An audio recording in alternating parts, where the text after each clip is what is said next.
welcome to JD Clips. Please enjoy the short versions of our famous videos and keep learning. And don't forget to subscribe. ये क्या हुआ, कैसे हुआ, कब क्यों हुआ हुआ, कब हुआ, क्यों क्यों हुआ? कब हुआ तो 5 अगस्त को हुआ। हम सबको पता है क्यों हुआ। इसमें बहुत एक्सटर्नल इंटरेस्ट है, इसमें तो राय नहीं है। यूएसए का इंटरेस्ट है, चाइना का इंटरेस्ट है कि रिजीम चेंज के लिए, पर सबसे बड़ा लिंक इसमें मैं मानता हूं वो पाकिस्तान का लिंक है। क्योंकि ये जो भी हुआ है बांग्लादेश के अंदर for regime change to destabilise India, USA को चाहिए था रिजीम चेंज, पर I don't think they could have done it fully. China को भी चाहिए था regime change, they could have done it fully. The last mile push और linkage जो किया गया है वो पाकिस्तान के आईएसआई के द्वारा और पाकिस्तान के दिस इज माय व्यू। आगे हम डिस्कस करेंगे, दिस इज जस्ट ओपनिंग। आपका क्या व्यू है जनरल नारायण? इसमें आउट एंड आउट यूएस का है। They have always used Islamist ISIS का हाथ है। आई विल एक्सप्लेन आगे कौन है बंदा वो पाकिस्तानी जो Bangladesh who is part of ISIS. He had surrendered to the Americans in Iraq and he has been the face. कई लोग ने जो झंडा आया था, कई लोग इंटरनेट और एक्स पे भी कह रहे थे कि ये आईसिस टाइप का झंडा है but white background. What they don't know, जमाती जो है बांग्लादेश का party which has merged with the ISIS, उसका वाइट फ्लैग है विद द ब्लैक, दैट शहादत वाला जो राइटिंग है जो वो वाइट में लिखते हैं अपना आईसिस वाले, ब्लैक फ्लैग पे वाइट राइटिंग है, इनका वाइट फ्लैग पे black writing, and that was being unfurled. And आगे मैं टाइमलाइन बताऊंगा क्योंकि कई हमारे न्यूज़ चैनल्स हैं गलत बताते हैं। टाइम्स ऑफ इंडिया भी गलत बताता है that Sheikh Hasina brought in this 30%। No. 1972 में her father, Bangabandhu Sheikh Mujibur Rahman, had brought in this 30% reservation out of the total 56% reservation, 30% for the freedom fighters. She cancelled it in 2018 after they were reservations thrown by the students. 2018 October she cancelled that and brought it down to 5%, 2% for the differently abled जो पहले से चला आ रहा है. Balance 93% was open based on merit. Everybody was happy. 2021 में 7 जो freedom fighters के अपने ग्रैंड चिल्ड्रन थे, they went to high court asking to bring it back to 30%. High Court waited till 2024 and the date भी आप देख लो which tells you कि how organized it was. June 4th को decision देता है जब हमारी काउंटिंग चल रही है, एंड सडनली June 5th को सारा कुछ शुरू हो जाता है. That means it was already orchestrated कि ये डिसीजन आएगा. They went to the Supreme Court. Supreme Court took till 21st of July. अरे देश में आग लगी है. You couldn't open the Supreme Court at night जैसे हमारे सुप्रीम कोर्ट खुल जाते खास लोगों के लिए 2 बजे रात को. 21 जुलाई को finally they have said no. फिर मामला थम गया. They went back to the old one which she had given. So this narrative which is bringing about, हमारा प्रेस भी गलत दे रहा है narrative that she brought 30% needs to be busted. No, she cancelled that 30%. क्योंकि ये waste का narrative है to paint her in a bad picture that she had to go because of this. No, she cancelled it. Despite that they had to go. वो आगे मैं बताऊंगा my view कि भाई क्या बात है. और actually has been in the pipeline for a regime change using Mohammad Yunus since as far back as 2007-8.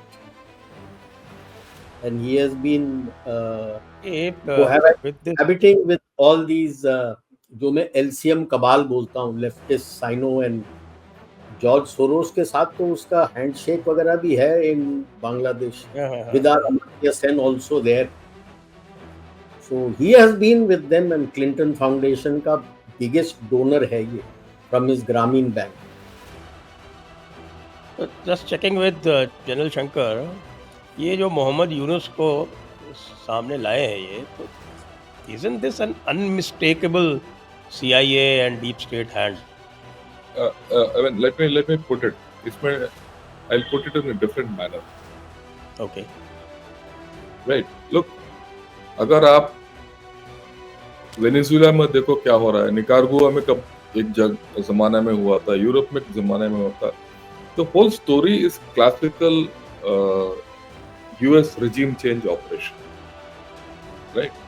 आप जो जनरल नारायणन ने बताया, उन्होंने जो तरीका किस तरीके से हुआ वो बताया, इसमें मेरे को डाउट नहीं है. मैं ये नहीं बोल रहा हूँ कि ये जो आप जो भी बोल रहे हो डाउट नहीं है. मेरा विश्लेषण थोड़ा अलग है इसके बारे में. I am not going into the mechanics of this coup. It's a political coup. इसके इंटरेस्ट क्या है ये देखिए. इसमें चाइना का इंटरेस्ट है और यूएसए का इंटरेस्ट, और ये दोनों का जो लिंक है वो पाकिस्तान है. If you don't understand this larger thing, what is going to happen?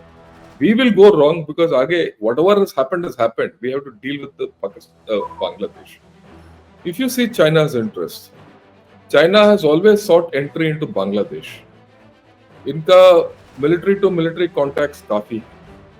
17% of China's exports, military exports, from 2002 to 2020 were to Bangladesh. और यहाँ तक बांग्लादेश में इनका फ्रिगेट्स हुआ, सबमरीन्स हुआ, सब चाइना से खरीदा गया है. इनका अच्छा चल रहा था चाइना के साथ.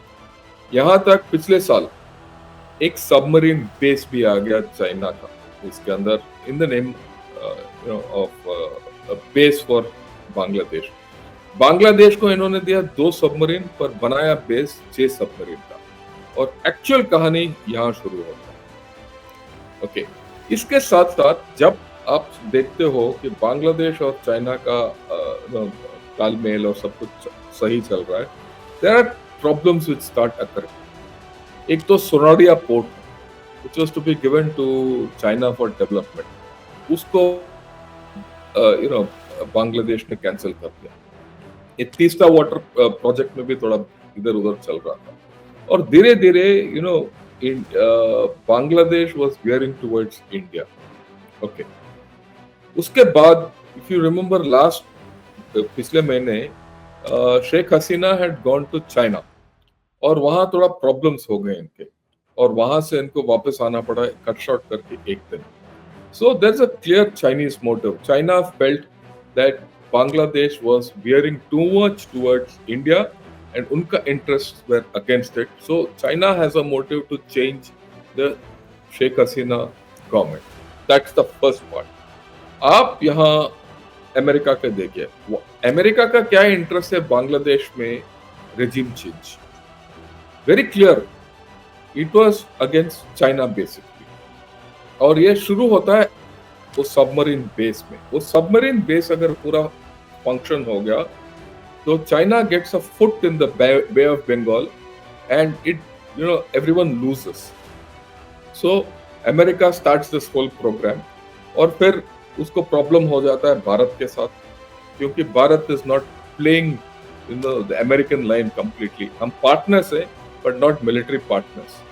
So we have our own calculations. So जब वो नहीं मिल रहा है, so then the next alternative left is to do regime change in Bangladesh. ये कब शुरू हुआ? पिछले साल अप्रैल में वो सबमरीन बेस को इन्होंने इनॉग्रेट किया, Chinese submarine base in Bangladesh. तुरंत विक्टोरिया न्यूलैंड और डोनाल्ड लू, जो इनके कू स्पेशलिस्ट हैं, वो गए बांग्लादेश.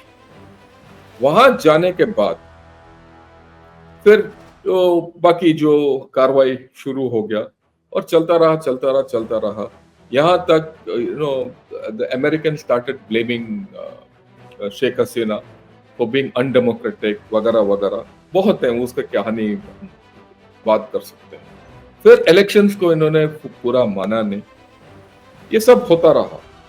ट्रिगर क्या है? ट्रिगर तो चाहिए ना कुछ।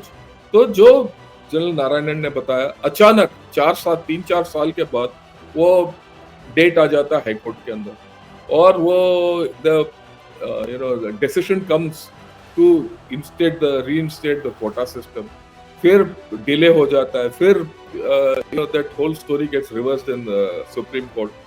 On 21st July when the Supreme Court ruled कि भाई कोटा सिस्टम को बाद में देखेंगे, अभी इसको स्थगित करो, फिर शेख हसीना ने भी बोला, ये उनके गवर्नमेंट ने भी बोला ठीक है ये बंद करो, फिर स्टूडेंट लीडर ने भी बताया कि हम विड्रॉ करते हैं, फिर 21 तारीख से लेकर 5 अगस्त तक 14 दिन के अंदर ये फिर पासा पलटा।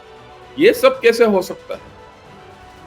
वॉट एवर जनरल नारायणन ने सेड, उसके साथ साथ आप देखिए ISI has completely infiltrated Jamaat Islami, right, and they have a complete hold against it. No, Pakistan को उनका अंदर प्रेशर हो रहा है, तो उसको डाइवर्ट करने के लिए they have to do something. फिर Pakistan has to become the good boy with China and America. So अगर दोनों को ये मदद करे और बांग्लादेश में अपसेट कर दे, तो इंडिया के अगेंस्ट भी उनका प्रॉब्लम हो जाएगा, फिर इंडिया को ट्रबल कर सकते हैं। So you see, all these three things have come together at macro level, and that's what we are facing this situation. और ये situation काफी संगीन situation है आज के दिन।